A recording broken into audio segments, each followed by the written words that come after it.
Dear students, Assalamu alaikum warahmatullahi wabarakatuh. I am Anzur Madganai, lecturer history. Our today's question for 12th class students of history subject is: what are the architectural traditions that inspired the architects of Vijayanagara? Dear students, in this question, we have to explain that what were the architectural features, what were those features of architecture which inspired, which impressed, which had an impact on the thoughts and ideas of the architects, means the builders who built the buildings and monuments and various structures at Vijayanagara. So we have to see what were the architectural features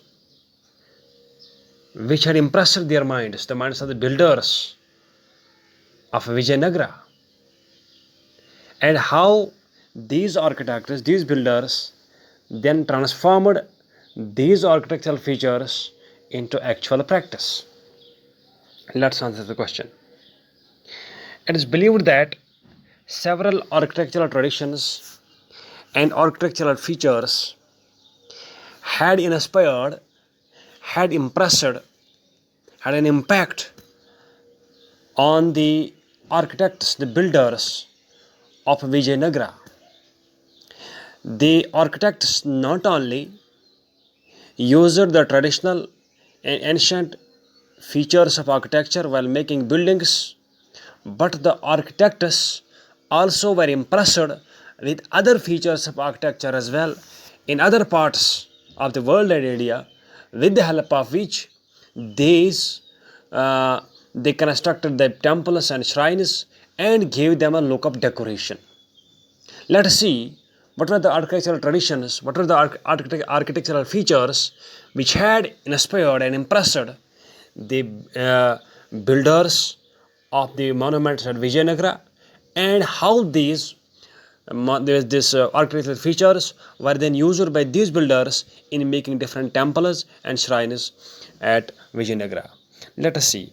Number one, the architects or the builders of the different monuments, buildings and structures at Vijayanagara were known for many innovations in the sphere of architectural traditions. That's what we told you at the very outset, that these architects, these builders, they did not only use the traditional and ancient architectural features in making in this constructing these temples and other structures, but they were also inspired by other architectural features as well, which they used in making these temples. Number one. Number two, the architects, the builders, built many temples in which new features like gopurams and royal gateways were built. Gopuram means a large pyramidal tower over the entrance of a temple, entrance gate of a temple. So this feature was not earlier present in the temples, but they were inspired with this, and these architects introduced this new feature of lofty gateways, pyramidal gateways at the entrance of the temple, which we call the gopurams.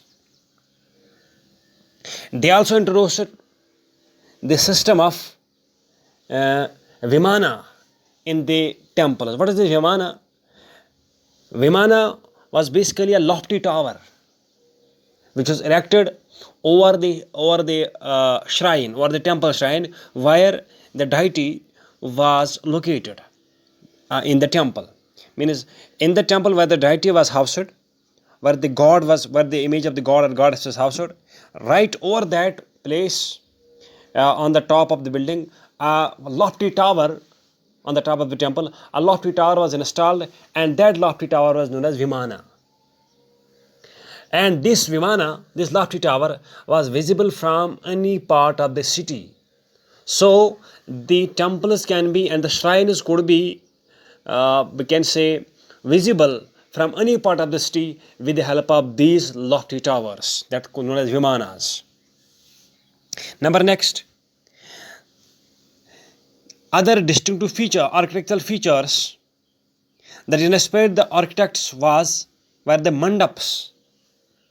Mandaps was basically a pillared hall meant for public gathering and public celebration of festive occasion, of festivals in the temples.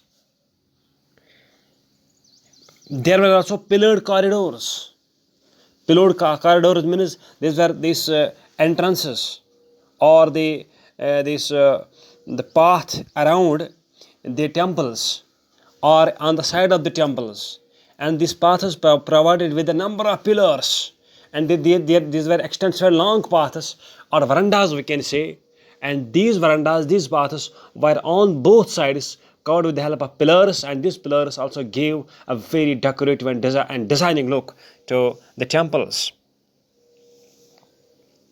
We also understand that some temple complexes were provided with chariot streets. Chariot streets means these were chariots which were put in the vicinity of a temple, in the ground of a temple, in the courtyard of a temple, and through these chariots there was provided a path, and through that path through that street a person could reach to the temple. That's why we call them chariot streets. So a number of temples were also provided with chariot streets as well. Finally, we can sum up that the gopurams, royal gateways, vimanas, mandaps, pillared corridors, chariot streets were some architectural features which were not earlier present there, but the architects who constructed the temples were inspired, were impressed with some other features, and as a result of that impression they introduced the new features like we just discussed: gopurams, royal gateways, vimanas, mandapas, pillared corridors, chariot streets, etc., while making different kinds of temples and other structures. Finally, we can say that the rulers and the builders of Vijayanagara were great builders, were great architects in all ways. Thank you.